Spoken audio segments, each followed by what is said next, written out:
Okay, this is the optical processor box that we've developed here at Loughborough University for the purposes of doing electronic, optical signal processing of holographic images. But we can also use it to make computer-generated holograms in real time, so to speak. Using a Macintosh computer here. We have previously calculated a interference sequence of animated interference patterns, which is being played over in Mathematica, and this sequence is being fed to the liquid crystal television, which is located on the optical processor unit right here. It is just a Casio. Actually, it originally was this thing here, Casio TV 5100. Before we took it out of its case, this is what it looked like. Just purchased for a little over £100. Now we have it mounted on this external board. We use a holographic element to cancel out the aberrations from the two lenses and from the liquid crystal television itself.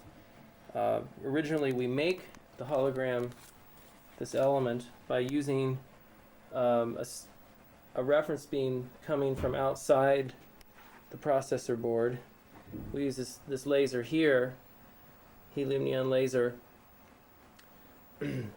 feeds light into this beam splitter cube, which then has a reference beam path which goes around, and an object beam path that comes around like this. Hello. I will stop my demonstration here momentarily. Okay, getting back again. We have the two beam paths. This reference beam path is used in making the original hologram, which is mounted in this kinematic holder here, which where the hologram is mounted together with the holder and developed as one piece, and then the two things are then placed back in onto the board kinematically. We're using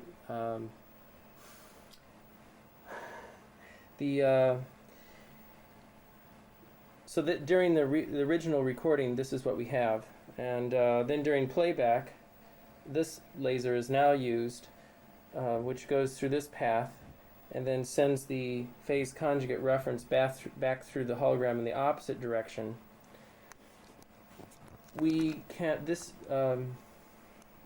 It is important that the two beams are phase conjugate beams of each other.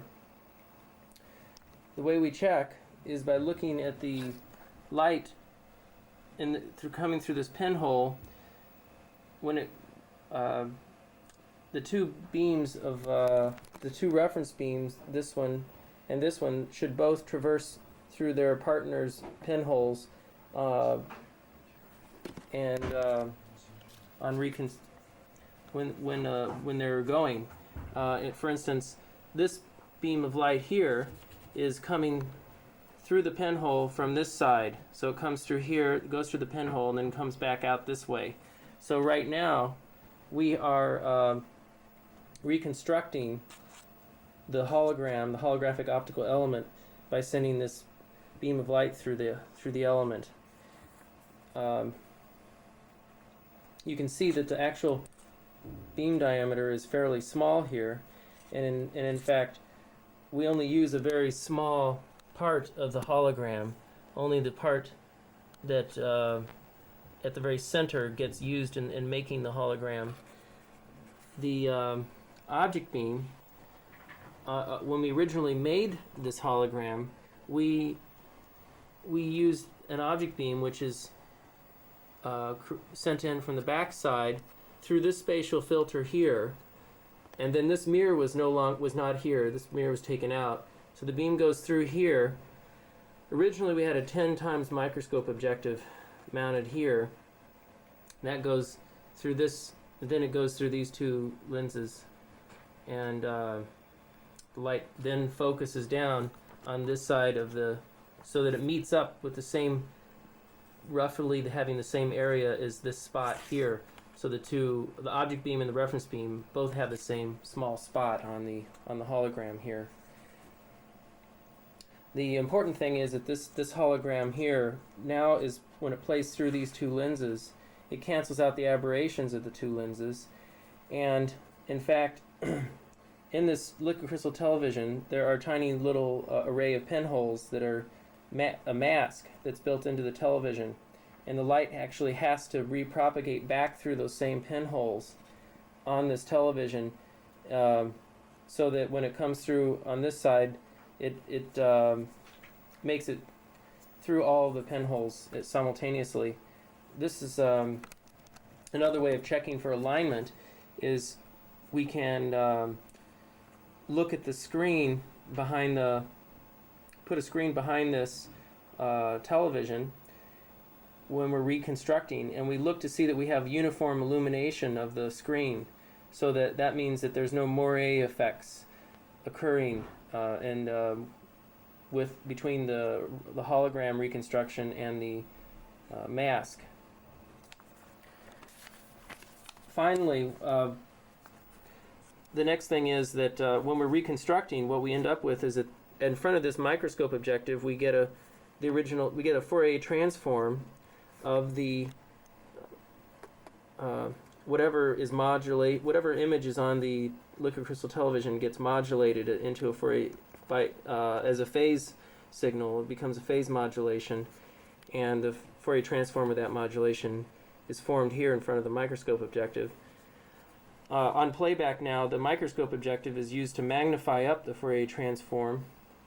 We now have replaced, for playback, we use a 30 times magnification objective instead of the original 10 times. And now we have put in a turning mirror and a video camera, which is mounted on the board, serves to record the signal for the system. The output of the system is sent through into this video camera.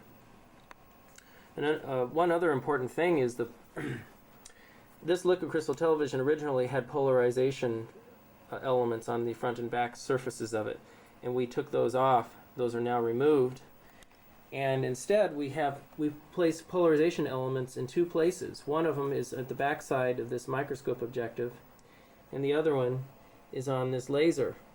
We could we don't need to use a polarization element on the laser because it is a linearly polarized laser. We could simply rotate the laser to the proper orientation of polarization, and then to get that the polarization that we wish to have. In practice, it's difficult to rotate this laser around in its mount, and we've decided we have enough extra energy. We'll just go ahead and attenuate some of it and put a polarizer there instead to adjust the polarization.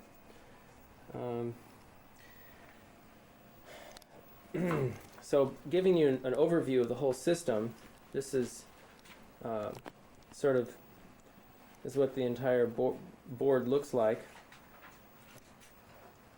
and these are the computer and two screens.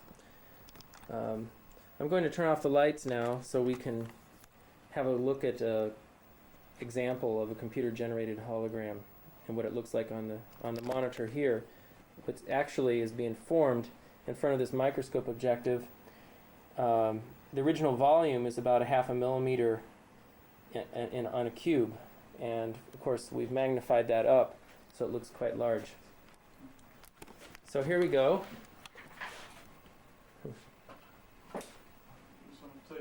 Okay, if you don't mind. We need to put a card up in front here to block this. So now, if we can manage to see this, which we are actually able to do, you can see this is a ring of points. that's rotating and spinning in space. And you can see that as it rotates and spins, the points go in and out of focus here on the monitor, and that is because the microscope objective is only focusing on a particular plane of space. And if we translate the microscope objective, we can choose our plane of focus and actually look at different focal planes within this volume. You can see that the zero order is located at the bottom of that is the DC component of the Fourier transform. We've actually reduced the DC component to almost nothing by carefully picking the polarization rotation of our Polaroids. And originally this would be a big spot here where my finger's moving. You would see a big bright spot, but Jeremy has successfully managed to get rid of almost all of the spot, and what we're seeing now along the vertical and horizontal axes is the Fourier transform of the square aperture effect of the system, because the system has ultimately a big square aperture in it, and we're seeing that the square aperture in the along those two axes. We are getting several diffracted orders that are off the display. In fact, we're only looking at the zero order of the original. Going through the center of the processor. There are many other orders that we're not looking at. That's the reason for these orders is because of the mask in the liquid crystal television generates many diffracted orders from the mask.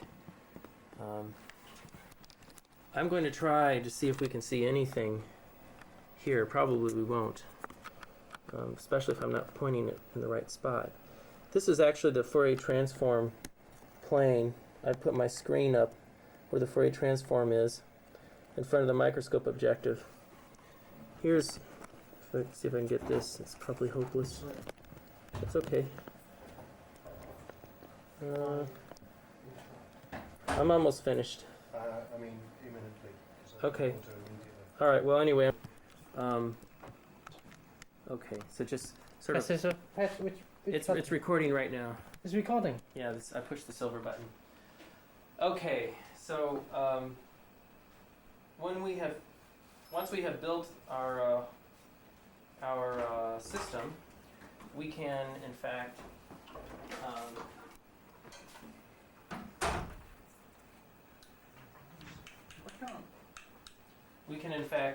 We will remove it. We remove the system from its holder by simply lifting it off its posts as such. And I thought I had this so that we can now take this. It's got feet on the bottom of it. We will eventually put a box around the top of it, and it will be a self-contained unit on its own right.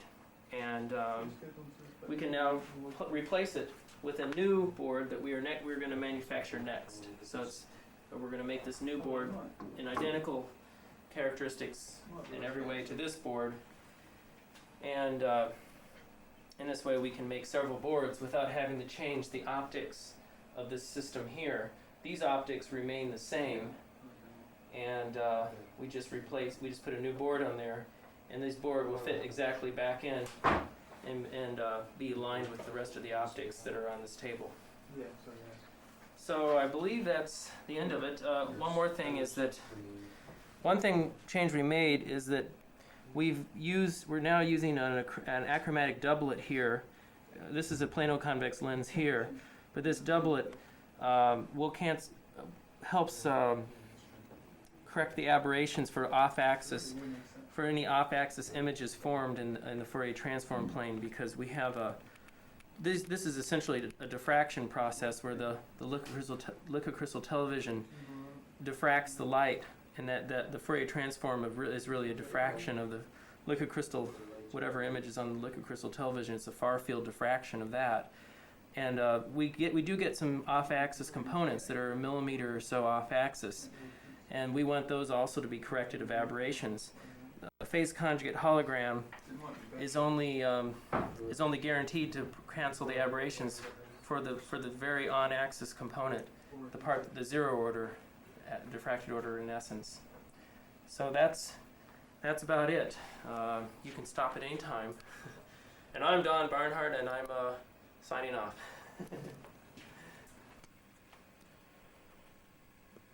Okay, this is the new. This is the laboratory. I don't know what I'm trying to say here. First of all, I turn this around. Make it easier to see. Okay. Right. This is the new system as it is found today. The camera. This is the new holographic camera. As you can see, looking straight down on it, you have the laser going through a spatial filter pinhole through a collimating lens, being deflected through the holographic optical element, then going through the negative lens, and finally, of course it diffracts off here, then it goes through these two very large plano-convex lenses, and lastly the hologram is mounted in this plate holder, and this serves as a reference beam for the hologram, where the light is now focusing, converging to this point in space. Originally, the system was built using a pinhole here, and the light expanded out and went through the system in this fashion, straight through here in this direction, and interfered with the reference beam that came around from here to this optical element. And you can see the original laser used to build the hologram had a beam splitter here that went off here and then went around and through like this. But today we've made a hologram of, yesterday in fact was our first real good results, using erudite particles in this epoxy resin tank, filled tank. So there's particles of called erudite, which are suspended in the resin. We have a stage that's movable on with screws, and we use a dial gauge to measure the height of the tilt of the stage during the experiment. Actually, what we do is we send a beam of light through the length of the stage, or through the length of the tank like this, and the light scatters off the particles. We make two exposures, and between the exposures we elevate the tilt of the platform slightly so that this has an overall effect of rotating the tank. We rotate a controlled amount, measuring the amount with this gauge. And for instance, last time we displaced it 200 microns over a range of about, with a tip of 200 microns here, where the hinge is about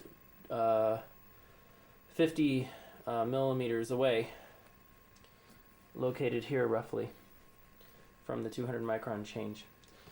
In the back you can see the optical processor, which has been shifted from here back to there, from the previous video session, and the computer of course is set up here to using the optical processor for taking the fringe information from our particles. Now during playback we have this laser sending light through to a beam splitter, and part of the beam split during playback we only use the light going through this beam in this direction, which in turn bounces off this mirror, then goes at 90 degrees into the microscope objective here, which is then focusing onto the plate. We can then translate and move the position of the beam by rotating the sliding stage here. So you can see this is mounted on a sliding stage. And this microscope objective is placed over the top of a line of our original object beam going through the erudite tank. So the erudite tank sat right here, and I'm sorry I didn't get it videotaped when it was placed here. And the original laser beam went through here. The light scattered off the particles and went onto the plate, with the reference beam coming from the back side of this tank, of this system, and focusing through the hologram like this. Now for playback we only have a single object beam, which, putting the microscope objective here, we expand the light out onto the hologram, and now the diffracted light focuses back to this pinhole and forms an image at the pinhole of the double exposed particles. So the double images, there's double particle images at this microscope, or at this pinhole. Then the video camera, we have another video camera that's placed behind the iris, the pinhole, and this video camera collects the fringe pattern from the out of focus particles. So it's basically in the far field of these particle images. This video camera collects the fringes, gets a fringe pattern from those images. Though that fringe pattern is then relayed back through the video camera line to the optical processor, which then displays the result on this television screen. This television screen shows what the video camera sees with its fringe patterns. Let me turn off the lights next, and we will try to get some fringe patterns up to show an example of this. Okay, we can see the screens, the two screens now, and at the moment what I have done is I've put the video camera in the actual image of the particles, and for illustration purposes, I have the reference beam being projected through the hologram. One moment. Okay, I've just turned on the light so we can see a little bit more about what's happening. At any rate, here we have our laser beam. You can see at the beam splitter we have two beams of light. These two beams were originally split for creating the object beam and the reference beam of the original hologram. The object beam is going off to the right, and the reference beam goes straight ahead.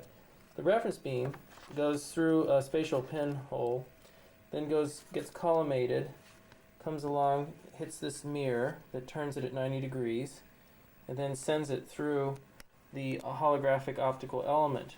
At the optical element, you now see that there's a diffracted beam of light going off to the right. This diffracted beam feeds through a negative lens, which then it continues to expand the light until it goes through these two lenses, the two plano-convex lenses. The light is then continues coming out of the hologram, and now it is getting smaller and smaller as it focuses down until it finally reaches the video camera, which is positioned at the focal point of the reference beam. And on the screen you can see a big bright dot where the reference beam is focusing to the video camera. That's about the best you can see it right now. Also, what's happening though is that let's get this thing to focus here. Come on. There, thank you. Okay, also what's happening is that our object beam, we have an object beam coming off from the microscope objective that's placed in the original object space, along the object space. This is our method of sampling the image the particular part of the object space that we want to be viewing. We put the microscope objective back in the object space of the original object, and the light that reflects off the hologram then diffracts off the hologram. The diffracted light then forms particle images of particles back at the video camera of the original reference beam pinhole. Now this sounds quite confusing because it takes a while to sort out, but basically the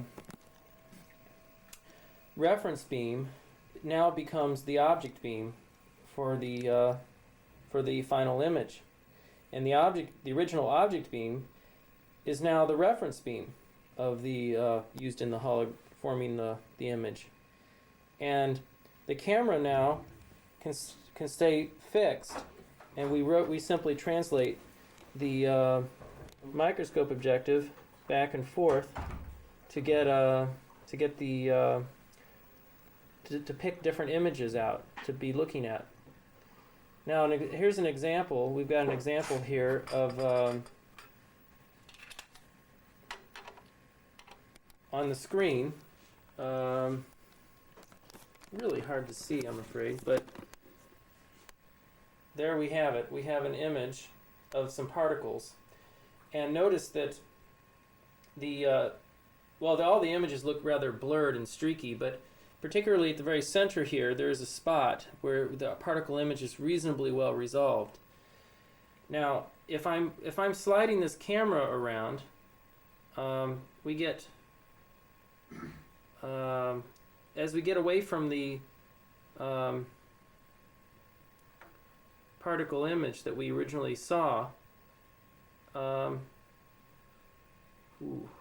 I think I'm a little bit off here, but at any rate, there's distortion as you move away from the original spot where the reference beam was located.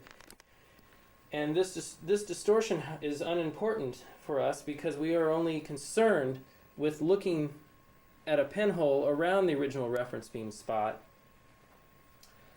And as we translate the microscope objective along the object space, we end up seeing different particles coming in and out of focus in front of the video camera here. Let's get this to focus again. And we can now see this as I move this along, different things. You can see the images are shifting in front of the screen, and different ones are coming in and out of focus. The focus, I have to point out, is quite bad because there's a lot of distortion in the image. This distortion, however, is not important to us because the net result is that the overall effects are going to be the same for the fringes that are formed at the that we eventually look at are unaffected by the distortion in the particle images. I don't know why we're getting so much noise in the image there, but at any rate, we do have a lot of distortion. I think we can do better than this in the long run. I think we can get better, just less distortion than we are seeing at the moment. I may not be in exact focus for one thing. In fact, I'm seeing now that my focus is getting much better.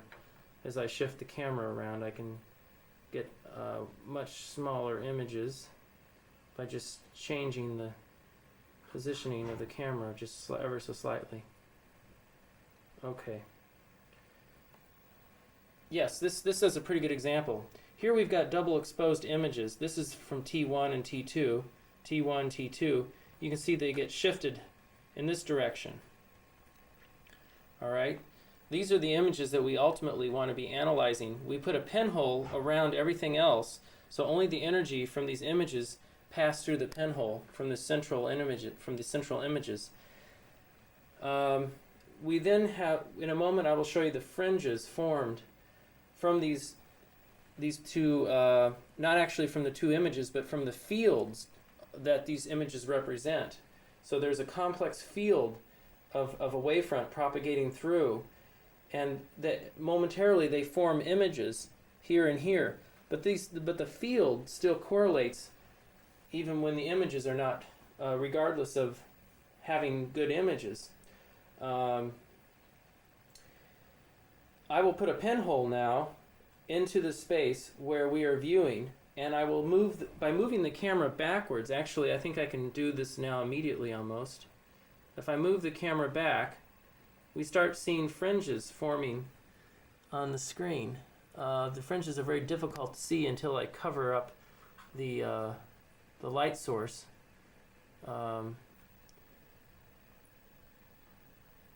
Yes, okay, so we've got some fringes here. The fringes, as I said, are difficult to see until I cover up the camera. Now I'm going to cover the camera, and hopefully the fringes will improve. With a little bit of luck. You might be able to start to see them.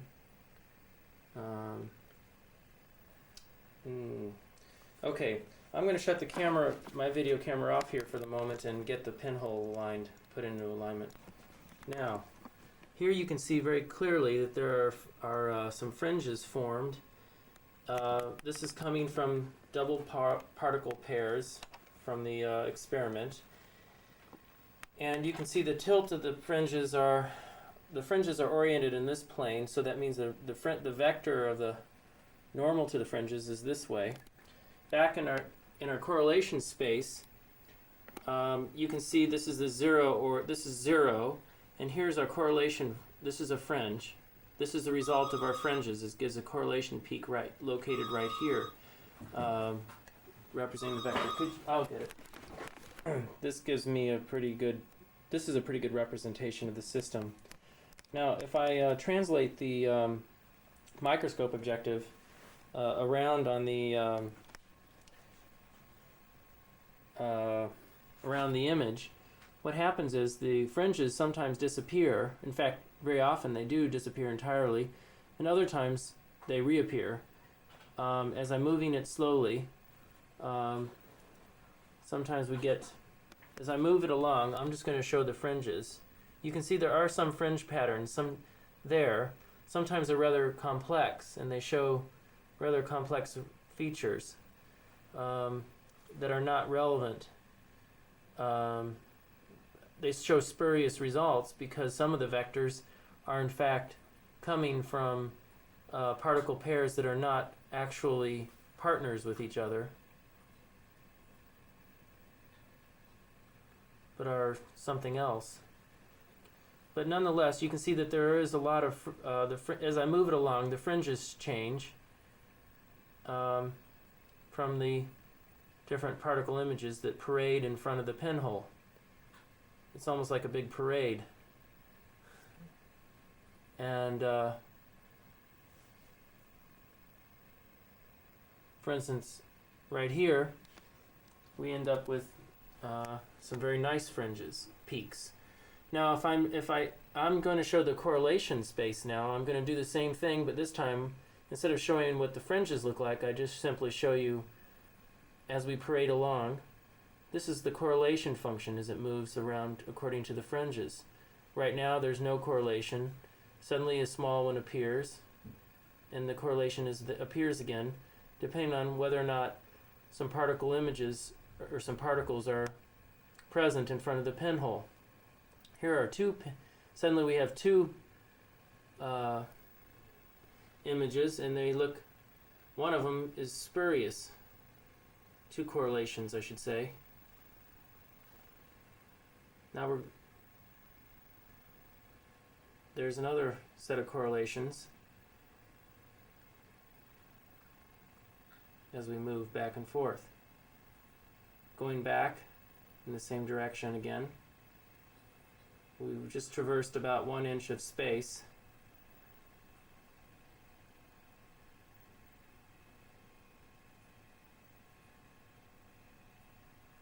Here's a very nice one.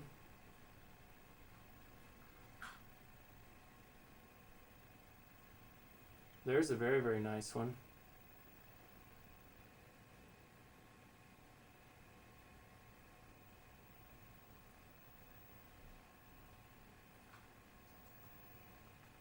We'll go back to the very nice one again. That's quite good. And this is the fringe from that pattern. Okay, so this demonstrates the principles of our system for the very first time. We have everything working together. I'm going to turn on the light now.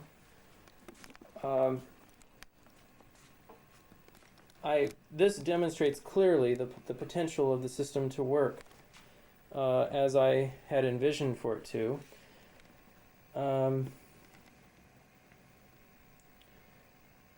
The next steps will involve replacing the microscope objective in our object space with a fiber optic sensor, which is right here. We are going to, and then by putting an optical fiber on on a translation system, an XYZ translation system, we will eventually be able to interrogate, analyze different points in three-dimensional space simply by moving the optical fiber around in the space. And the images from the particular location in space will form back in the position of our pinhole, and then the fringes will be projected back to the camera. We may eventually also replace the pinhole with a microscope objective fitted to the camera, so that which has the same effect as a pinhole. Basically, it's the difference between a pinhole camera and a normal camera.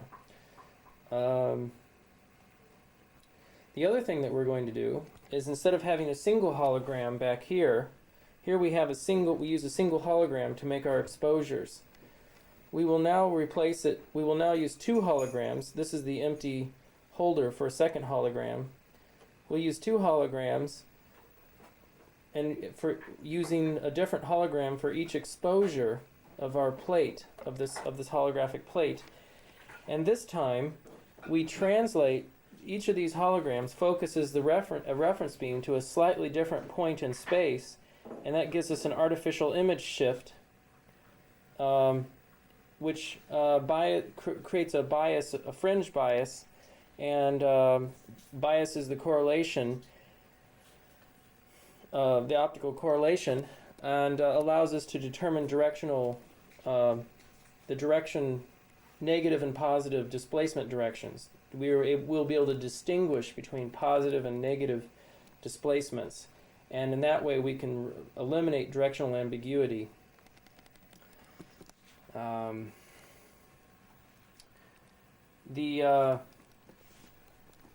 show you a little bit more about the optical processor. There's a new optical processor built. Of course, here's our computer system that eventually will operate everything together. The new optical processor is very much like the one that I showed previously on this videotape. However, this one has a speaker which has a microscope. Well, actually it's a precision molded lens mounted on its diaphragm, and this allows us to traverse the look at the correlation space and find the three-dimensional correlation spot by moving the microscope, or the microscope element, back and forth. Allows us to focus on different points of the correlation space. In this way we can measure three-dimensional displacements using this system. The system is in other respects is nearly identical to the system I described to you, as I said earlier on this videotape. We have once again we have a holographic optical element. I'll give you a top overview of the system here. We have a laser located in the lower right, sending the light through a polarizer, bouncing off another mirror, going through the microscope objective, spatial pinhole, getting collimated by a collimating lens, then getting deflected by this mirror up through the holographic optical element, which then diffracts light through this lens, and then passing through the liquid crystal television set, then going through another lens. The real image is focused here in front of the speaker of the correlation, which is the Fourier transform of the fringe patterns that you've just seen on this tape. And then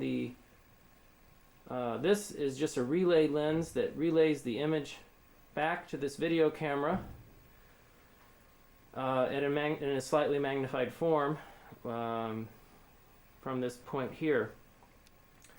The rest of the optics surrounding this are used in the creation of the system. In particular, in creation of the holographic optical element. Here you see another laser is used to make the holographic optical element. As I said before, we have a beam splitter, reference beam going off to the left, which then goes through, gets collimated, and then goes through the element in this direction. Then we have an object beam that goes through here, goes through the spatial pinhole, spatial filter, which then goes through the system in this direction, and finally interferes with the reference beam at the optical element surface. Then on playback we use this reference beam, which traverses, it's a phase conjugate of a reference beam of this one, and it passes back through this holographic optical element, creating diffracted light that propagates back through this system in this direction. And that's the basic principle of everything. We know that the two lenses are phase conjugates of each other, or the two reference beams are the phase conjugate of each other, because we ensure this by making sure that the light from the opposite direction can refocus back through the spatial pinhole and get back through the spatial filter of its conjugate beam. Oh, I think this is a pretty good summary of the progress to date. The next step, as I said, is to get the optical fiber functioning. We have the fiber launcher here. Right now the beam is coming out of this optical fiber. We have a fiber working, but the problem is the beam is diverging too slowly, and we need it to diverge considerably sharper, wider angles than it presently is able to do by the diffraction effects alone of the end of the fiber. For this reason, I'm going to try to put some very short focal length lenses in front of the fiber to expand the focus direction and allow us to use this fiber instead or in place of the microscope objective that we have here. This microscope objective is a 60 times microscope objective, so it has very fast expansion of light of the beam coming out of here. Actually, it is not as fast as I would like. In fact, come to think of it, it's only a little bit more than the optical fiber. So we really need to have a bigger expansion than we are getting right now with either the microscope objective or the optical fiber. Okay, so until we have something more to report, I am going to turn off this camera. Two things that I want to say, and that is that before making this hologram, first of all we made two holograms yesterday that used the erudite particles in the tank as their objects. Before this, I made two other holograms, both of which were successful. However, one of them I was able to demonstrate more clearly than the other. One hologram, we used this microscope objective as our object source, and we made a double exposure of this microscope objective by translating it, shifting it slightly horizontally between the two exposures. So we've effectively made a hologram of 2 point sources, as our object beam.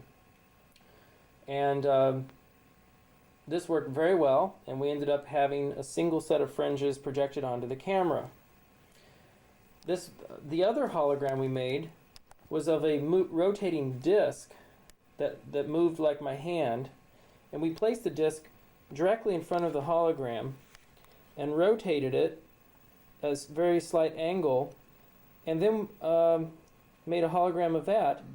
This is the preferred type of hologram to make, because then we can use a single beam for both illuminating this hologram or as a reference beam and an illumination beam for the surface. The difficulty was that this resulted in an inline object, the object that was in line with the pinhole, and unfortunately this microscope objective blocks the beam, so we could not actually use this hologram to analyze anything. When we have the optical fiber working, we should be able to analyze that hologram very nicely with using the optical fiber as a source for analysis. Until that time, we won't be able to do it, but hopefully soon this will be possible. So those are two other holograms that I made earlier in the last week, within the last week of in fact it was last weekend I think I made Friday I made the rotating surface, and then on Sunday I made the 2 points, movements of the 2 points. So first thing I made was the surface that rotated, and then I made my second hologram was of 2 point sources, and then my third and fourth holograms were of this erudite tank.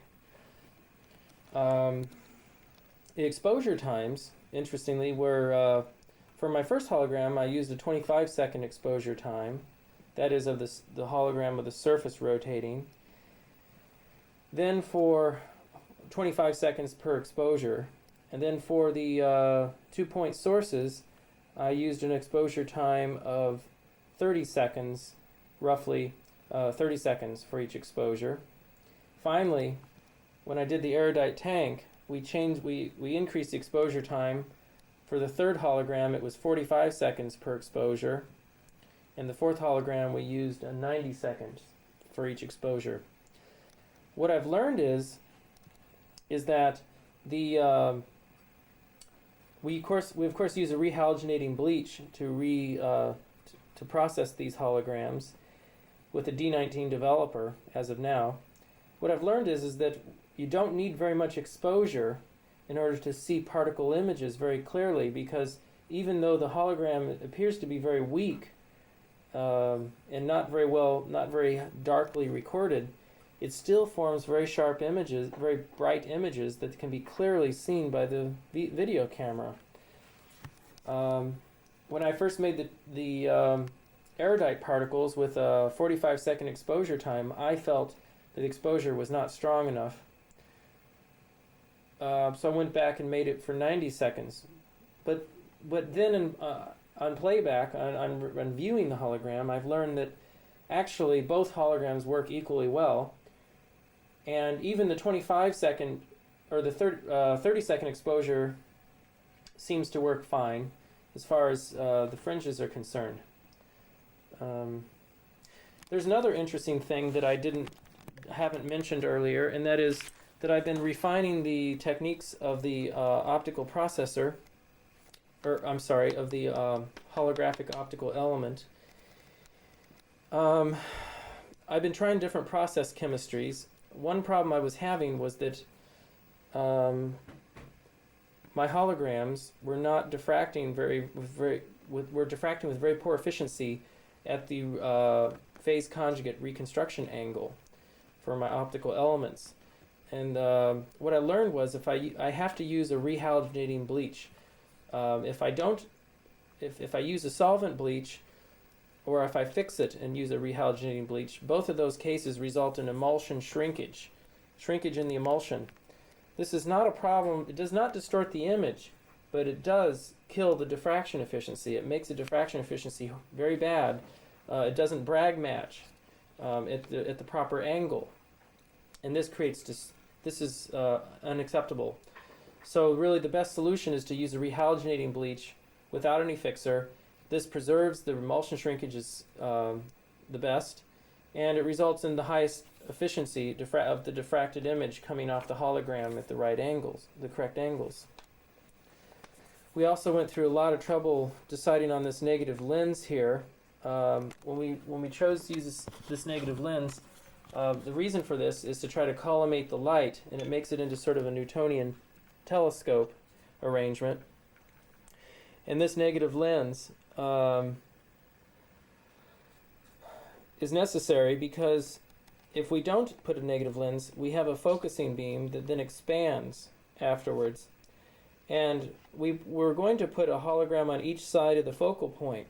But what I found out was that for some reason they're not symmetric, and the light expands much more rapidly on the other side of this focal point, and I could not fit a holographic plate into the other side of the focal point on the back side.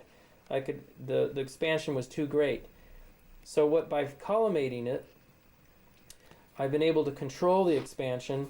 It's not perfectly collimated. Actually, it's slightly converging at this point. We might change that and make it perfectly collimated.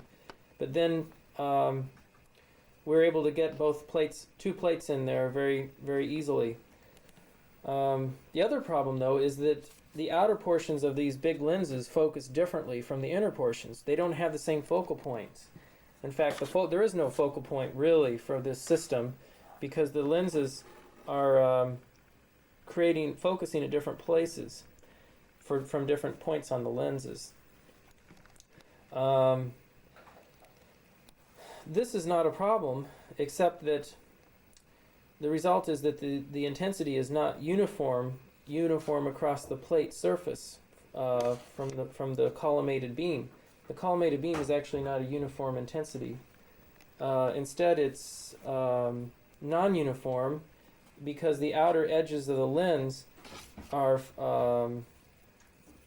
not really collimated. And the result of this is that I had to restrict the aperture size going into the lens of when I went to originally make this hologram here. I had to put an iris and apertured off the incoming light so that it only went through the center of the lens and and the light was prevented from going through the outer edges of these plano-convex lenses. This is unfortunate because we really want to use as much of the lens as we can because we want to have as large of a collection area on our hologram as we can have. And I'm continuing to think about how to work with a better arrangement to make this better, to improve. That is to say, to improve the size of our receiving light or our receiving optics. The effective size at the moment is about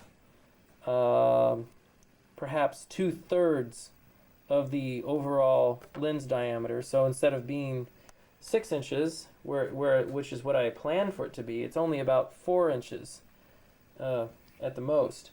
And this is unfortunate because it reduces our resolution, the resolved depth of our objects, of our measured objects. Okay.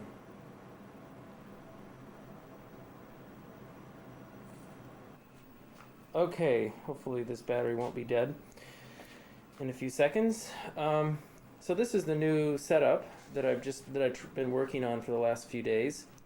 And as you can see here, we have the tank filled with epoxy seeded with this epoxy-filled tank with erudite particles is located horizontally to the plate surface of the hologram, and we are side illuminating it with a single beam going through the tank. The tank is then resting on a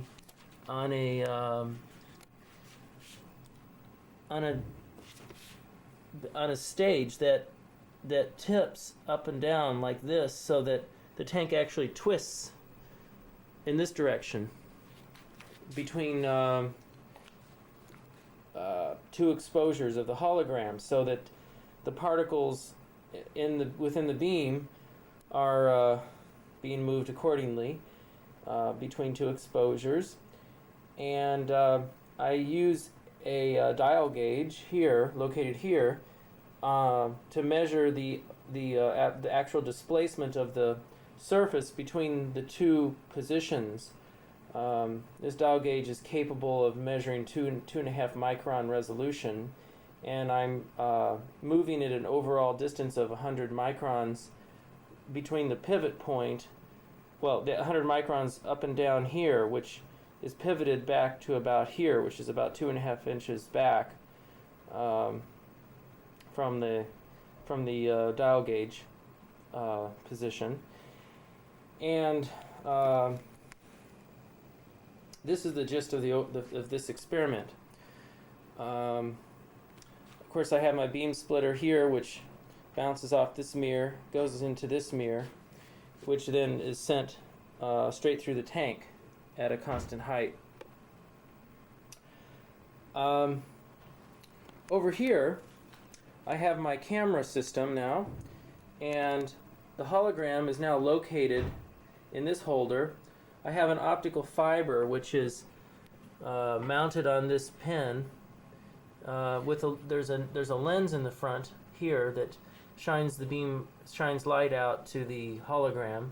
This lens is needed to expand the light faster than the fiber naturally would expand it. At the moment, we're using a positive lens, which is turning out to be a bad idea, because a positive lens, of course, has to refocus the light before it expands again. In the future, I'm going to replace this with a negative lens, so that it works together with the natural divergence of this fiber to expand it further. Behind here, we have our CCD camera with a microscope objective mounted on the front of it.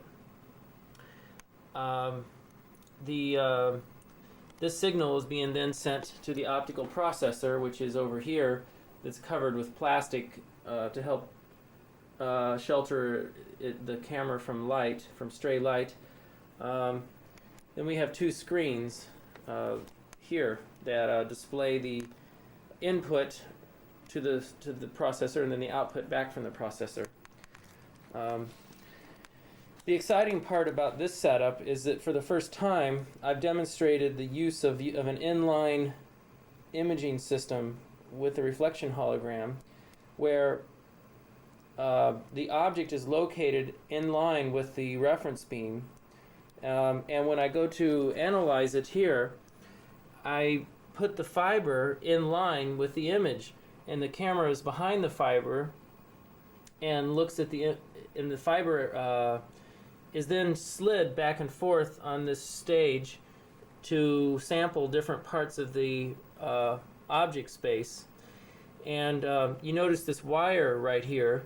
This wire is positioned here because the front surface reflections from the plate obscure the image signal when it hits the camera. If this casts a shadow, and the shadow removes the enough of the reflections off the front surface that it no longer affects the image getting into the camera. So it's a simple way of dealing with it.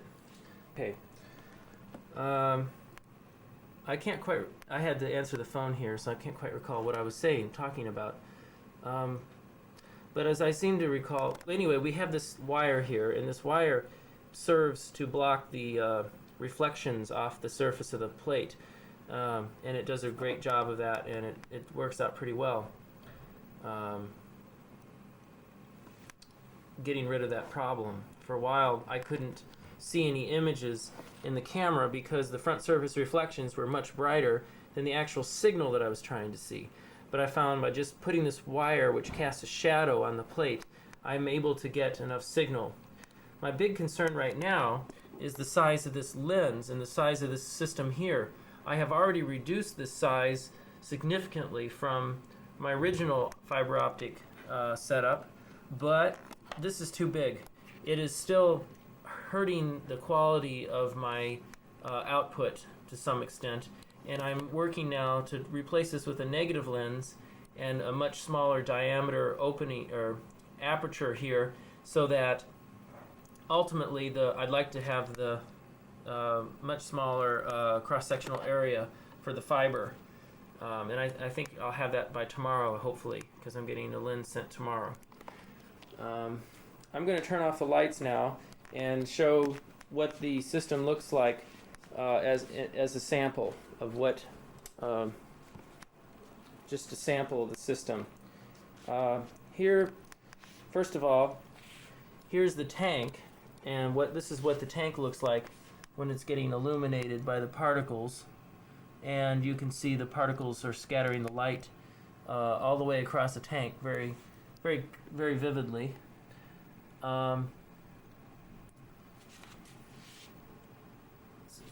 It's quite easy to see.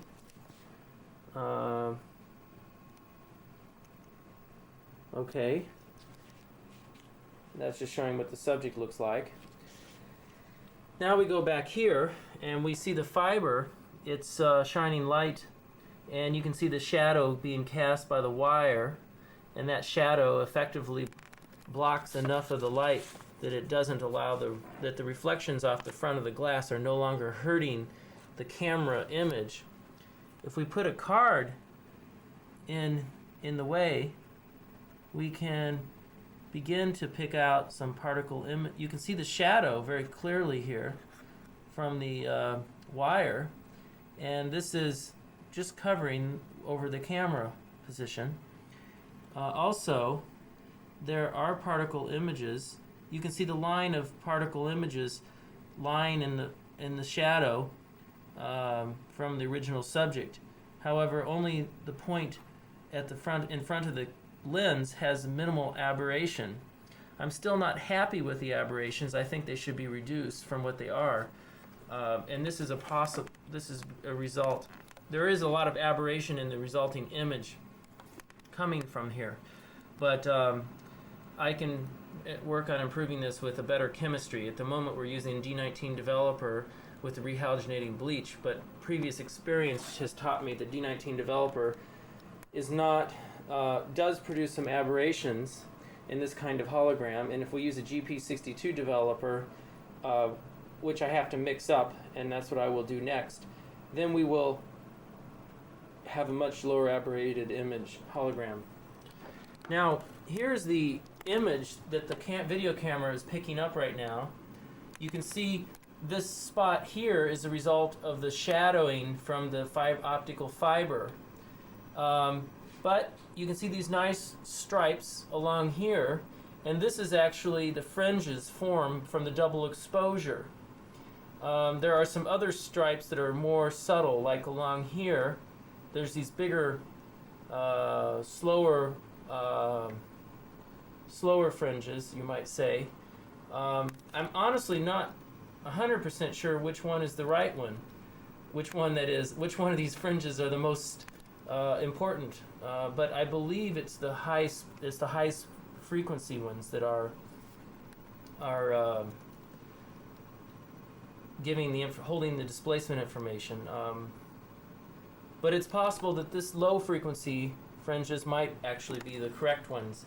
You can see there are two fringes here, and it's not clear to me exactly which ones are the most important. However, when we go to look at the correlation, it looks pretty noisy, and it is to some extent, but I think this is a normal kind of signal but here in this corner you can see a very strong correlation peak. This strong correlation peak is a result of these high frequency fringes, and it's producing a very nice peak. This peak is actually out of focus.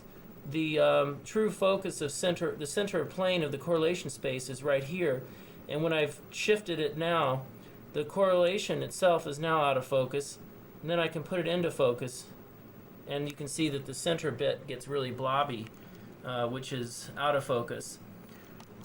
Nonetheless, the processor is working.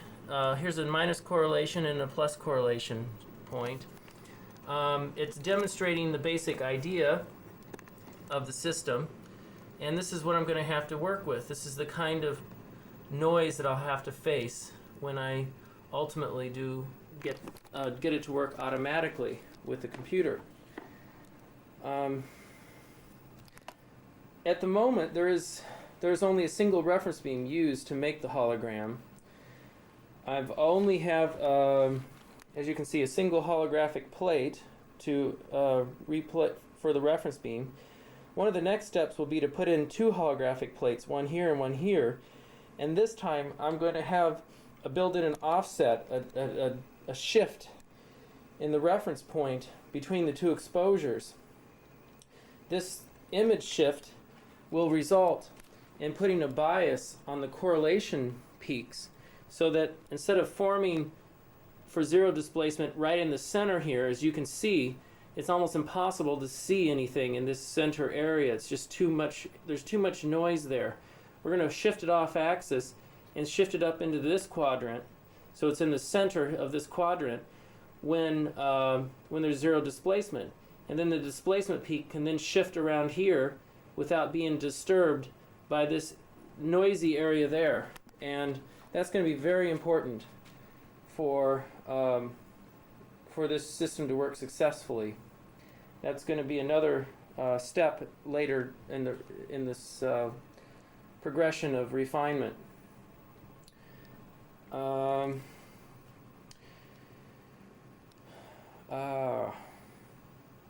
Of course, another important thing is I'd like to replace the existing SLM, which is now roughly 200 by 100 pixel, maybe 200 by 200 pixel resolution device, with a much higher resolution device, which is 640 by 480 pixels.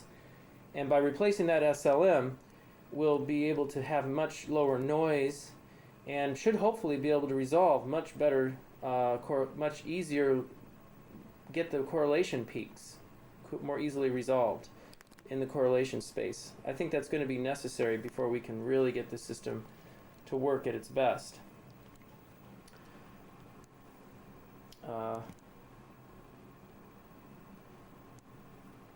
So that's a rundown of the system as it is at the moment.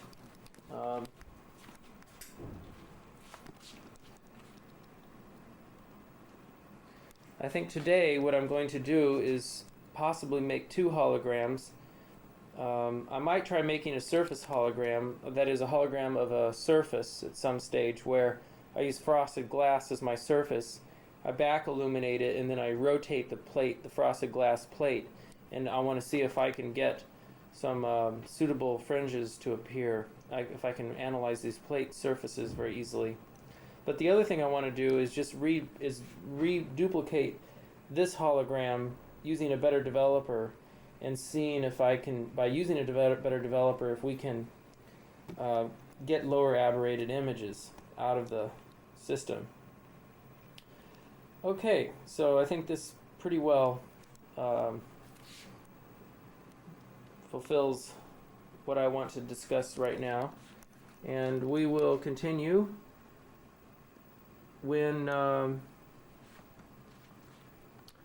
we'll continue this videotape when I have something more to show.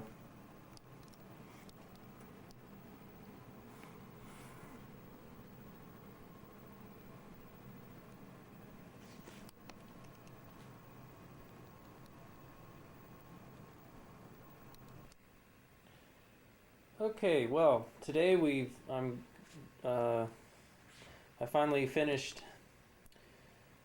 another phase in this project, where I have built two holograms for doing image shifting in the holographic image, for the holographic image space.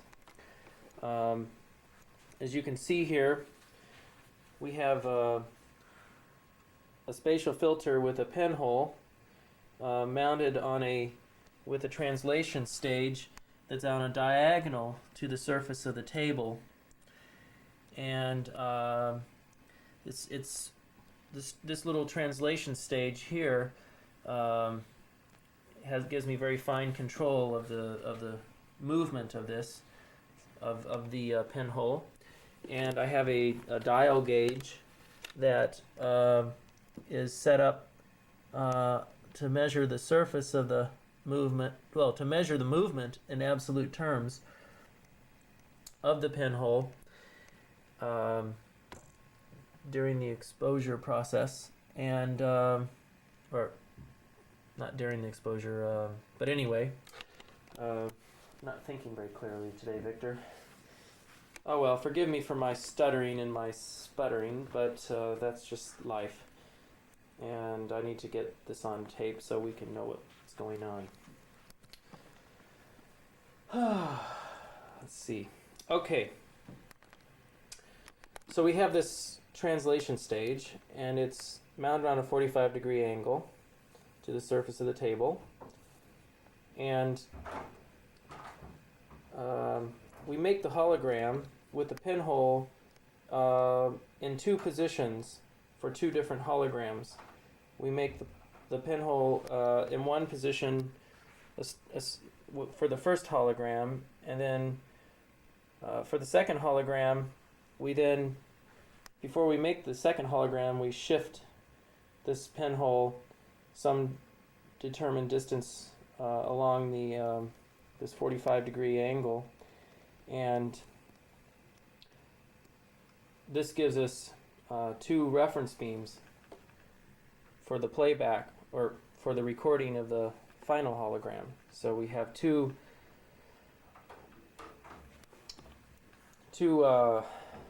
optical elements here, essentially holographic optical elements, each one being recorded with two pinhole positions. Alright, I'm repeating myself so many times because I want to make sure that overall my whole conversation, the information is there. Now, the other interesting bit is I've had to change some of the configuration of the optics to get this to work. In particular, the beam splitter is now placed right here, and I have two mirrors set up for the other leg of the exposing. I'll call this the reference leg. For the reference leg, we have our reference leg, of course, that runs along here, that goes into making these two holograms with this removable mirror here, and then our object leg comes through here with these two lenses and the pinhole that's getting shifted. The difficult part, let me see, the other thing then is that I have a beam splitter here that sends the beam of light over to this pinhole, but in order to get the beam of light in through the spatial filter pinhole, I have to send it at a 45-degree angle along its in order help me, Victor. In order to do what? I have to send it at a 45-degree angle so that when this thing is shifting back and forth, the position of the beam going into the pinhole does not change, and the beam translates with the pinhole. So we end up with a rather complicated set of mirrors. There's three mirrors here, and they're very difficult. It's very difficult for me to show, but basically we have a mirror here that sends the light straight down onto this mirror, and then this mirror sends the light at a 45-degree angle up to this mirror, which then sends the light straight through the pinhole like that. And these extra three mirrors have added optical path length onto this leg of the optics, and this has to be made up by adding some more path length onto this beam. Okay, so we have the beam splitter here sends a beam of light around for the reference, what I call the reference leg, and then then it sends light straight through into the object leg of the system, of the holographic system. And I have done this intentionally, put these two mirrors in here because it adds extra optical path length to make up for the additional path lengths of these three mirrors here that have been also, which have added in length, so that the overall optical distance to these two holograms now are still matched between the two legs, the object leg coming through here and the reference legs coming through here. This is only, and all of this system that I've been discussing is only used in making these two optical elements, these holographic optical elements. Now when I go to play it back, I actually use another laser beam system, which is located right here, that sends the beam of light through here and then either goes through the hologram here or through this hologram here. When I'm and these now reconstruct light from these holograms and send light back through the optics and back through the pinhole. And the whole point of this is to provide a reference beam for this hologram right here. This is a measurement hologram, the hologram that I use for measuring displacements. And I do two exposures on this hologram. One exposure is taken with this hologram and the second one with this hologram. And in the process, the light is slightly shifted in the reference beam back to two different points here, and that gives me an image shift, a constant image shift in the ultimate image formed from this hologram.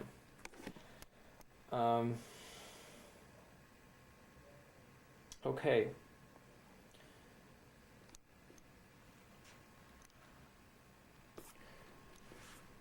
Maybe what I should do now is shut off the light and I can show you the beam as it's being projected from these two holograms. Okay, Victor.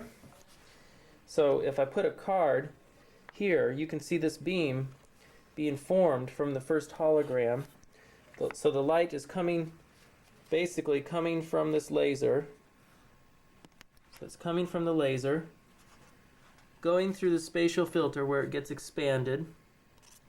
Then it gets collimated, bounces off this first mirror, goes through the hologram, and the hologram then diffracts some of the light to the right, and the undiffracted light goes on straight.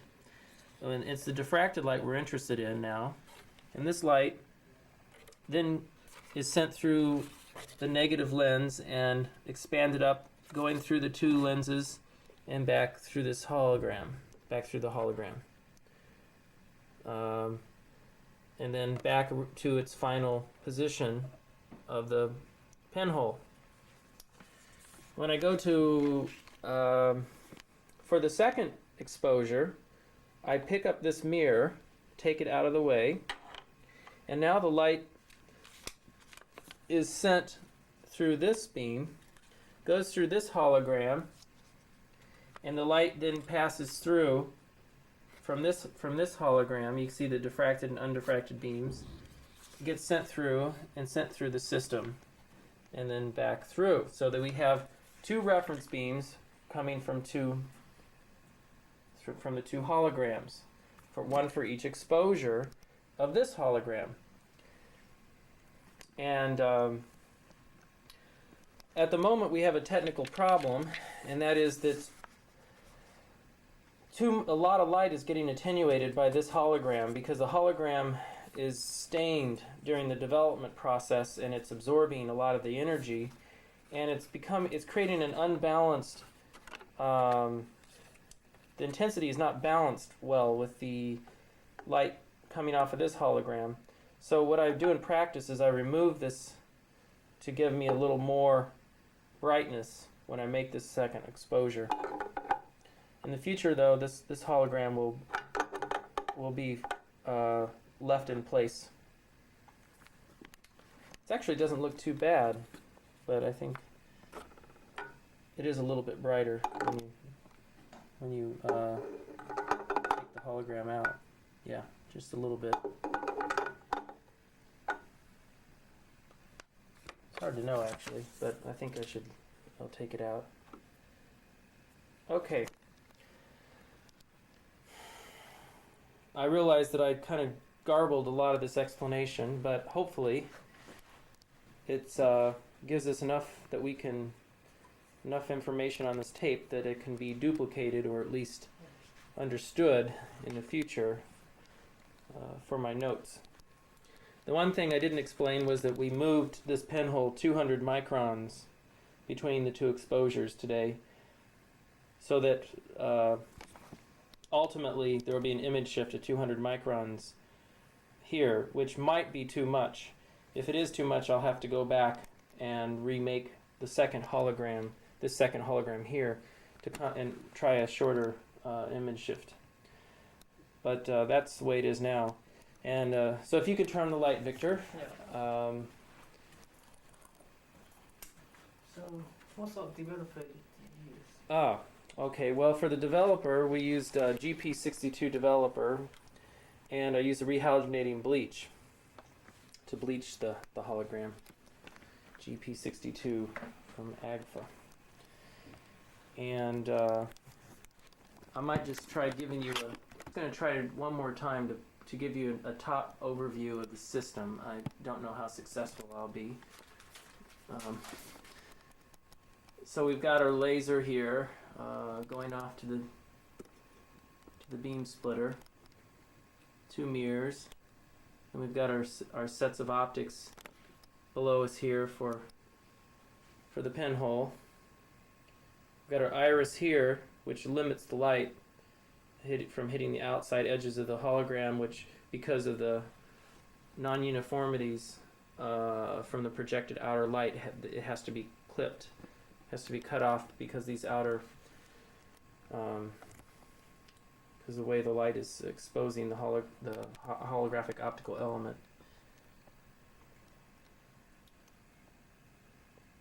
And we have our 2 holographic elements. We have our 2 reference beams for these holograms, and then the light that gets collimated for the reference beam. As you can see, the light comes through here, goes through, and then back, and it also comes through here and then goes through like this.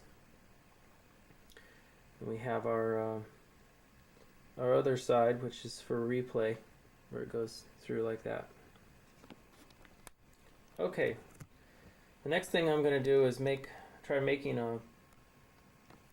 make a hologram here for actual measurements. Okay, this is the end of the day here, but what we've ended up doing is making a hologram with this tank in place with the erudite particles, once again shooting a beam of light through it. But in order to test our image shifting, we decided not to shift the particle images in the tank at all, but just to leave them fixed in the same position. And we made a double exposed hologram using the 2 holographic optical elements and 2 mirrors alternately, exposing it for 35 seconds per exposure. And notice I have a delay line here to match up the optical path length running through the tank versus the part that goes around from this side of the hologram. We made a reflection hologram of the images. And finally, over here, we have a new camera system. Well, not really new, but I've shifted the camera fiber optics around a little bit.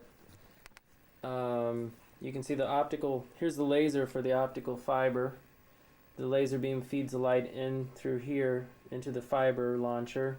The fiber is then located here, and it's mounted here with a little lens on the end of it that beams the light into the hologram. This is the hologram we made earlier today. And that light is then passed on through the microscope objective into the CCD camera.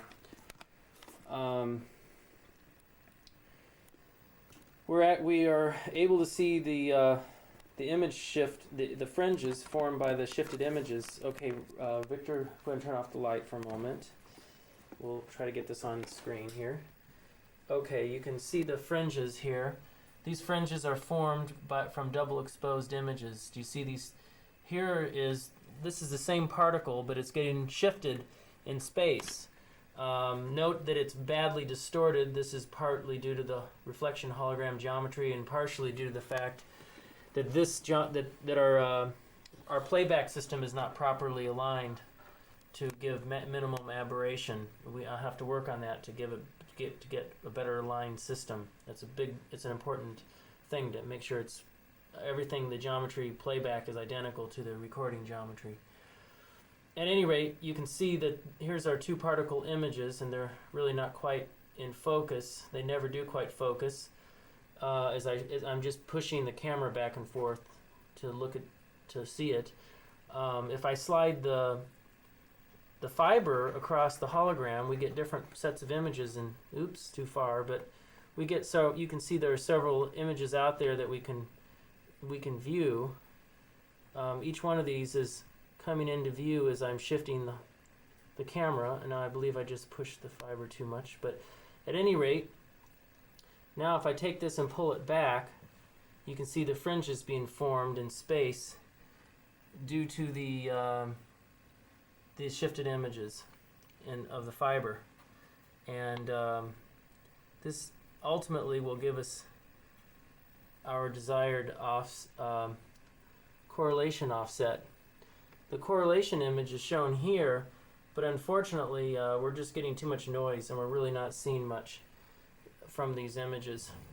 This big circle here is a result of the lens on the tip of the fiber blocking our view. Ultimately, I want to replace that a lens with a much smaller lens, or with a tapered fiber, so we don't need to have a lens on the tip of it. Perhaps something has to be done, because this is really blocking more than I want to be blocked, and we're not getting really good our fringes are getting obscured, and that's hurting our correlation a little bit. I think we can fix it, though. I think the problem can be solved just by more attention to refinement and refining the process. Okay, let's turn on the lights again. Oh, pardon me, Victor, before we do that, here you can see the tank with the particles seating in the tank.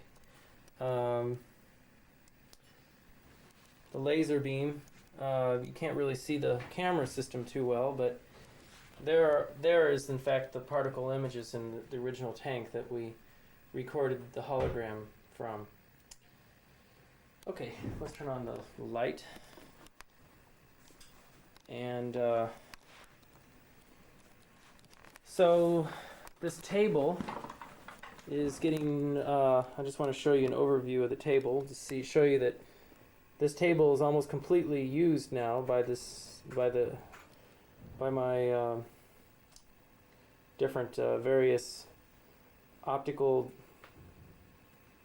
designs or optical systems. You see the optical correlator back there.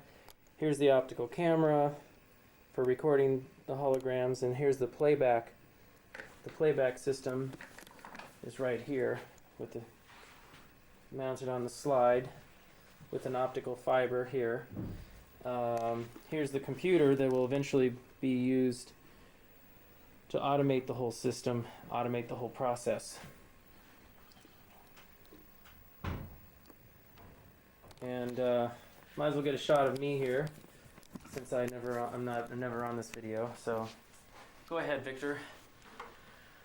Mom and Dad, here I am in England. Getting ready to go back tomorrow morning to the good old States, and hopefully, if Chris doesn't have any more misfortunes, Bacterial infections, yeah. I should be on my way too. he will be coming to visit as well. Yeah. And you can see Chris's lab here, or Chris's work. It's very tidy and neat. It's And always like this. he's making the gratings. The holographic gratings are made here, and then here's the new strain gauge, strain measuring system. Yeah. Here, which is run by this little computer there, and and then Michelson interferometer. Michelson interferometer for calibrating the system up, more or less. Yeah. And he's working on a paper here. You can see This is a presentation. a presentation, rather. Yeah. At Right. the moment. Right. Which I'm not sure about whether it's the nicest way to do it actually, but it's not bad. it's not bad. I haven't decided whether having a logo on every transparency is what kind of impression that leaves. I'm not quite sure. I'm not sure about that. Yeah. Fair enough. Think about it. And here's Victor, my good colleague, who's He's very good at monkey impressions. very good at monkey impressions. Do you want to do a monkey impression? Yes. That's very good, Victor. Excellent. And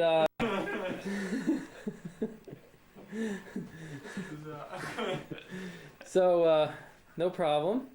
We all have to have our little eccentricness, eccentricities.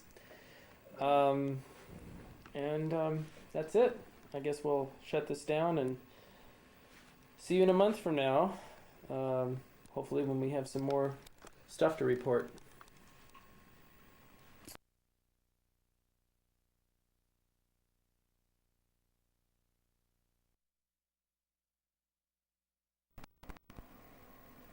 Okay, so these are the particle displaced image pairs. I don't know if there's a way I can make them look any better or not. I suppose that actually helps them look a little better.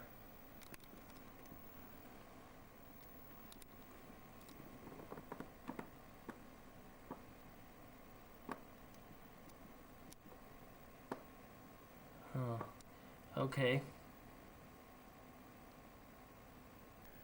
So here's some fringes. I don't know if it's going to be worth seeing once again.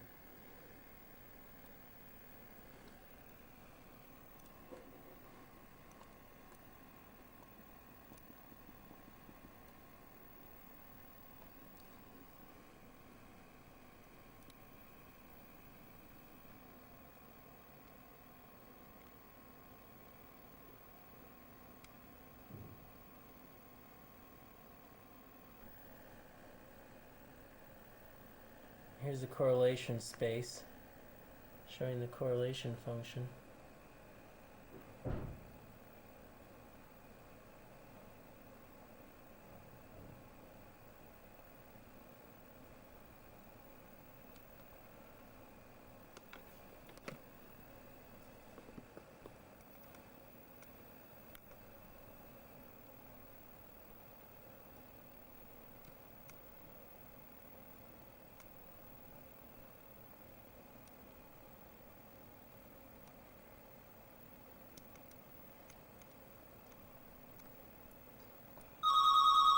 Okay, here's that again. Correlation function.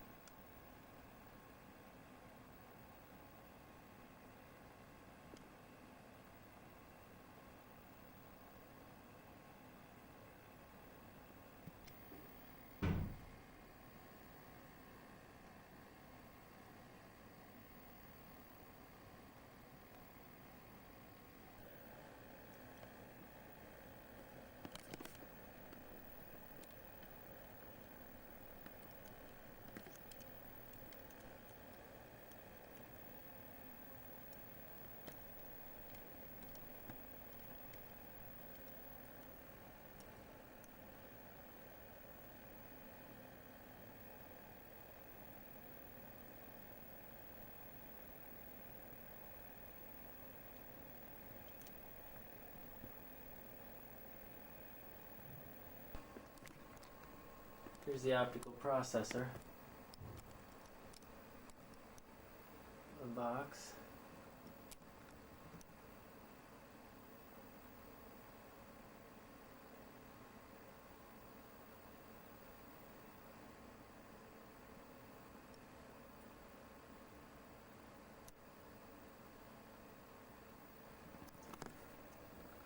And here's the optical assembly.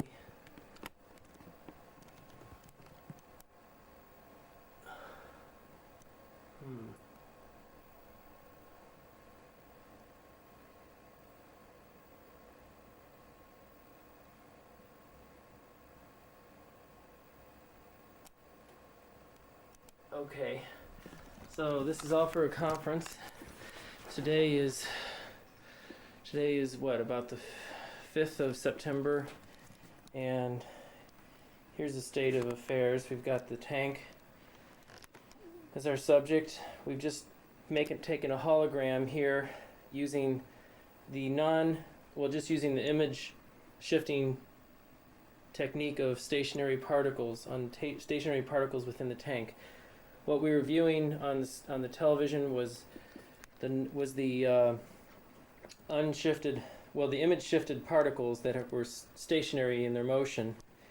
Other than that, I've developed a better way of mounting the optical fiber, now using the compass with a lens mounted on the front side, and this is a negative 2 millimeter lens with a negative focal length of 2 millimeters, mounted up with a fiber on the other side of the compass that is glued to the end of a metal rod. The hologram is mounted here with rubber band stretched across the front of it to block the DC component of the reflected light, and I have a pinhole aperture in front of my video camera that I'm using to sample my images with. You can see, and the video camera then feeds in to the optical correlator box, which then sends a signal to this television, and I can see the fringes taken off the video camera sent over here. And that's the state we're in right now. Actually, I've made no holograms since the last recording that we took in this setup. This is just a rerun of the same hologram, but this time with a better optical fiber attachment and a better camera pinhole on the camera. So I'm learning slowly how to make it work better. I've ordered the 50 milliwatt green diode pump YAG laser that should be arriving next week, possibly. And also the 3-axis translation drive should be arriving shortly. That has been ordered and should be arriving in the next couple of weeks. In addition, next week we're getting a 640 by 480 liquid crystal modulator. Come in! And this is Paul here. He didn't know he was going to be on this, but coming to bring this is multi-mode. Multi-mode. Unfortunately, it's 900 micron buffered. I don't know if that's a bit big for you. What's the core diameter? Core, I can't remember. It's probably, that's alright. I mean, the cladding diameter is 125 microns. Oh, And probably about 4 microns core or heming. No, Four? it must be, hang on. Because that looks almost single mode. No, it's not. I'm just, Okay. Oh, I can't remember. I can look it up. Okay. I don't use it, you see. Okay. I just use it for specific. Do you know what the numerical aperture is for I it? haven't got a clue. I can look it up. Okay. I'll tell you when I get back over there. All right. I just found someone and cut it off, what I was Okay. using, and rejoined it back up Well, again. thank you. So that's alright, but that's all I've got. That's fine. That's But more than it's- enough. Sorry, no, my single mode stuff's 4 micron core. That's Okay. about. What's this?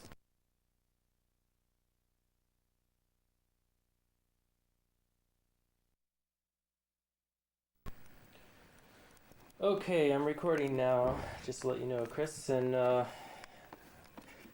know where you're not in the movie, though. I'm reporting today is, what is today? The 24th. Today's the 24th of September, and I'm reporting my latest results for this experiment, this ongoing project. Actually, a lot of exciting things have happened lately. In particular, we've put in a multi-mode fiber, and in replace of the single mode fiber, and this has allowed me to for doing the holographic imaging. And this new multi-mode fiber has a much better rate of expansion than the single mode fiber could ever dream of having. And in fact, it's got a numerical aperture of about 0.48, which would correspond to about a 60 degree rate of expansion. The other thing is that the fiber delivery system has been changed. We no longer need a lens in front of the fiber, and instead we just have the bare fiber. And all these things are contributing to making a much better, more usable system. And for the first time, I'm really starting to see some results that look like they could function for us. First of all, the multi-mode fiber is now getting launched using this fiber launcher. I'm using a 60 times microscope objective to launch into the fiber. The actual one interesting thing is that the actual position that the objective is from the fiber changes the output of the fiber on the other side quite considerably. The fiber is a little bit thicker. It's a 125 micron core. I believe it's made by 3M. We bought it from Thor Labs. And you can see the glowing a little bit along the cladding when you move the fiber around. And that's kind of interesting. The tip of the fiber is passed through a very thin wire, which is hollow, so it's a sort of a capillary tube, and this is our new delivery system. We poke the fiber. This is the loose fiber here. It's poked down into the bottom of this holder and then loops around and comes back out the tip. Now the tip shines the light out into the hologram. You can see the light coming out, and it expands very rapidly to the point where it reaches the hologram without the need of any lens optics to give us the expansion. It is quite speckly, but this is easily does not turn out to be a very big problem, and we can easily average out the speckles by perturbing the fiber in the course of doing our work. Let me see if I can give an example.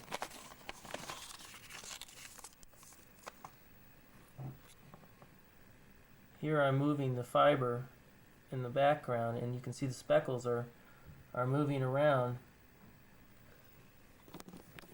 The video camera is another development. I've just recently, Rob Alcock came up with the suggestion actually of just putting a normal TV video lens on the camera, and I did. And this turns out to be exactly what we need in order to image into the far field where the fringes are located. Actually, at the moment, the camera is focusing about 0.5 something units away. I don't know if it's feet or meters. And I believe it might be meters. But anyway, it's focusing a little bit back and maybe a little slightly near the surface of this hologram. But we also have the aperture closed nearly all the way off. Actually, it's closed all the way down. And this is enough to give us, so it's acting like a pinhole camera with a lens in front of it. We're still using our old translation slide here for moving the fiber around. This is not very desirable. We're waiting for the 3-axis translation system to come in, and hopefully it will arrive in the next week or two, and then we'll replace it with that. We'll replace this bit here with the new system, and that will be a tremendous improvement, I should think, over at least controllability of our fiber delivery. I guess at this point, everything else in the system is the same. We're looking at image shifted particles that are basically using the two different reference beams from our camera. We then shift the images a little bit and create fringes in the hologram. The fringes are then, so that bit's all the same as before. We don't have any, I haven't created any new holograms since the last videotaping, but so we're just using the results from the older holograms, which for the moment is all I need. Finally, if we turn off the light, you can leave your light on, Chris. We can see some results, hopefully. Actually, we're not seeing the results. I must have moved this. Yes, okay. Right. So, here, once again, here's our fiber tip. There's our, you don't see much in the hologram or the fiber. The beauty of this new fiber delivery system is that the metal shielding on the back of it, the metal jacket or of the tube, capillary tube, shields the fiber so that we don't get any scattering off the fiber itself and back into the video camera. As a result, our video image appears to be more or less a shadow. You can see a shadow where the fiber is, and we see a spot here that is the reflection off the front surface of the hologram from the fiber. So that is very minimal, has a very minimal effect on our overall correlation process. And it turns out it's not really necessary to put a rubber band on the hologram at all, because this small spot is not large enough to have a big effect on the correlated image. It's a very minimal effect, which is very nice. We don't have to worry about that, and that's been solved. You can see the fringes as horizontal stripes from our double exposed images. That's quite nice. And then in the correlation function, we can get a very nice correlation peak. As you can see, here's our correlation peak. If I block the image to the camera, you see the peak disappears, which proves that it is in fact coming from the actual holographic measurement. And we have a very nice, sharp, clear correlation peak. And I wish I had that result to show people back at the conference, because this has much lower noise in the apparent results than what I had to show at the conference. At any rate, it's good that it's finally happening. As far as our optical processor box, that has remained unchanged at the moment, but the good news is that we now have the new SLM is in, and we're in the process of switching that over to the new system. The SLM is actually right here in this container. You can see it's very small, much smaller than the one we've been using. You can even see some diffraction when you look through it, showing how tiny the pixels are. Very, very tiny pixels. 24 micron pitch, 640 by 480 resolution. It's made by Kopin Corporation. And when we get that put in, I hope that will give us some fantastic results with our new for our optical processor. So the next step is to put that in and get some new results coming out. We're also going to have to replace the focusing lens in the optical processor to correspond to the smaller dimensions of the SLM. The new focusing optic is 28 millimeter focal length and a 34 millimeter diameter optic. At least that's yes, that's right. Coming plastic aspheric from Comar. So the next step really is to rebuild the optical processor with using the better light modulator and new optics for the lens, and to also perhaps to begin making some more holograms and exploring more possibilities with the holograms. In particular, we need to build a calibration hologram which has a single point source here in our object space, and that will allow us to calibrate the replay optics in order to minimize the aberrations from the optics, to get the right registration of all the parts of the hologram and everything, so we know we're looking at the minimum aberrated image in the hologram. Another hologram we want to start doing is actually doing some measurements where we are rotating the plate or the object at the same time using shifted reference beams to give us an image shift. So that could be very useful as well. One thing I will note here is that the current fringes in our shifted image, the fringe spacing is a little bit high, a little bit fine, and the fringe frequency is a little bit high. So that's a slight problem because because it's sort of getting near the end, the range, the limit of our SLM range, and that's kind of a problem. So you have to sort of sort that out a little bit. So there you have it. I think I've pretty well covered the ground here. I've covered everything that I want to discuss right now.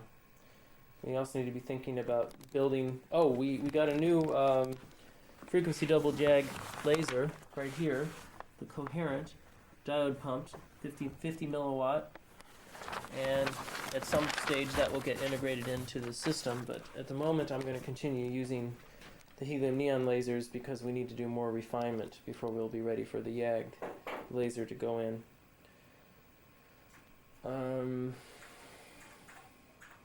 And also at some point we're going to start designing a new camera which to be used with the frequency double jag laser, the pulsed laser. At the moment though we won't do that. Another problem I have at the moment that I haven't resolved is the fact that when we've made these optical elements, we've put an iris pinhole in front of the objective here, an iris rather, to limit the area, projected area onto the hologram that's formed here. We do this in order to, I've been doing this in order to even out the illuminated area on these two holograms. I think I'm going to stop doing that though, and I'm going to put back, I'm just going to leave in some, we need to use the whole area of this hologram as much as possible. And so we need to figure out how to modify these lens optics or do something so that we can utilize the whole area here and get nice even illumination of the area as much as possible as well. Okay, so here we have it, and note just one more thing. Note that this here's our fiber delivery system. The way we actually bent that fiber, the tube or capillary tube, was we actually inserted a smaller metal tube within the diameter of this tube in order to during the bending process, and then Jeremy just wrapped this tube, this bend around a post, one of these things, just wrapped it around it to put in the bend. I have rearranged the desk here, just rearranged some of the optics. By and large, nothing much has changed since my last recording, but I still thought I would go ahead and show an arrangement of how things have changed on the desk. Notice the computer is missing. That's for the moment we're not going to be worrying about the computer. It's up in my office. Here we But we are on the verge of getting a new 3-axis translation system, which half of the parts are sitting right over there where I'm pointing with the controller box and the one of the translation stages on top. Very, very soon, the next time this recording comes on, that will be in place, and we will be using that instead of using this very silly slide mechanism, which is rather crude and cumbersome. However, I thought since we have some pretty good correlations here, I would go ahead and show the same results again. You've got your light on there, right? Yeah. Okay. So you can see the hologram, same hologram as before, with just the shifted images, and our fiber, which is trying to focus right now on the fiber, and our video camera behind it. Our optical processor has now been shifted to this side of the table. Nothing's changed with it, really. We don't have the new SLM in it yet, but because we're getting such nice results, I think I'll concentrate on making some new holograms and putting in a 3-axis translation system next instead. By the way, I forgot to say it earlier, today is the 10th of October, 1996. And, Is it? no, sorry. It's the 3rd of October, 1996. Thank you, Chris. 3rd of October. I get it confused. It's 3/10/96 or 10/3/96, Yeah. depending whether you're in England or the States. Yeah, Americans. One thing Americans have is terrible program. But at any rate, yeah, it's the 3rd of October. Sorry about that. Correction. Sentence. Newsworthy. I should be getting this thing out of my leg. He's gonna get his bicycle pump removed. Yeah. Very good, Chris. I think Chris has his lights on, so that's cool. I'm gonna turn off the overhead so we can show the picture better of the fringes and the correlations, just as another verification. So here we have the fringes showing here, and this is from of course, taken from the holographic image. And then this is the correlation of those fringes. Now, one thing I learned today, which is really cool, which may not show up in this picture at all, but that if you jiggle, there's a lot of speckle in the fringes. And this speckle has the effect of taking away energy from the correlation peak that we're really interested in and dispersing it randomly across the whole entire correlation space. But on the other hand, we can remove the speckle by jiggling the fiber. And when we do this, I'm not sure where to show it, but when I jiggle it, it actually gets brighter. The correlation peak brightens up because the speckle is now averaging out. And I'm afraid you really can't see the brightness effect because this dynamic range is not good enough to really tell. But you can see here's this image here without me moving the fiber. Now if I slightly move the fiber, you see the speckle is shifting slightly in the image. Now if I really jiggle it good, what happens is the video camera shakes up and down, but also the speckle averages out and we end up with very nice fringes from the average speckle. We see much better fringes in our image. So at some point we're probably going to want to introduce some kind of mechanical jiggler that just takes this fiber and goes like this to it and makes it jiggle around so that we can get a better signal to noise in our correlation space. Besides that, the system's working extremely well. We don't have enough particle seeding in order to move the fiber continuously across and have images at every point, but still, it's not bad.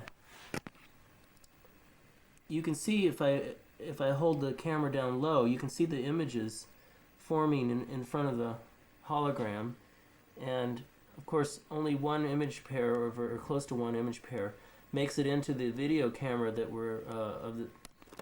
samples the holographic space, and then we get the interference fringes from that one pair of images. But there's a whole line of images here because we made a holographic recording of basically a concentrated laser beam through the particle tank. Okay, I think that does a pretty good job of explaining things. Once again, I'm very pleased with the way the fiber is spreading the light out so nicely. So it has a very high spread. We might want it to get to spread it a bit more even, but for now I'm pretty happy with this. Alright, so I think with that I sign off with a self-portrait. Stop right now, just interesting. This is... Get my... Okay, I'm reporting on the results of 5 holograms I made last week. The conclusions are very brief. Actually, my discussion here will be very brief. What I've done is I've made a hologram of the of this plate here, and I've used a separate illumination beam by sending a beam of light off this mirror from this beam splitter over to this mirror, and then bouncing off this marble.